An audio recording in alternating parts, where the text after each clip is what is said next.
Hi friends, எல்லோரும் எப்படி இருக்கீங்க? நல்லா இருக்கீங்களா? மதிய சாப்பாடு எல்லோரும் சாப்பிட்டாச்சா? நம்ம வீட்டில் இன்றைக்கி மதிய சாப்பாடு என்னென்னு பார்க்கலாமா? நம்ம வீட்டில் இன்றைக்கி சுட சுட சோறு, அப்புறம் கருப்பு கொண்டக்கடலை போட்டு சன்னா கிரேவி பண்ணிட்டேன். இந்த குழம்பு சோத்துக்கு மட்டும் இல்லை, இட்லி, தோசை, ஆப்பம், இடியாப்பம், சப்பாத்தி, பூரின்னு எல்லா சாப்பாட்டுக்குமே இந்த குழம்பு செட் ஆகும்.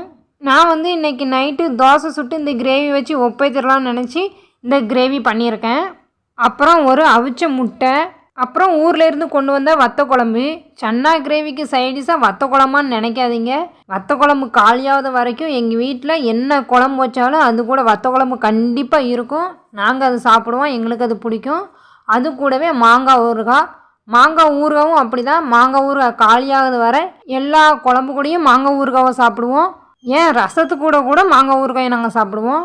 என்னன்னு தெரில, எங்களுக்கு இப்படி சாப்பிட பிடிச்சிருக்கு. அப்படியே சாப்பிட்டு பழகவும் செஞ்சிட்டோம்.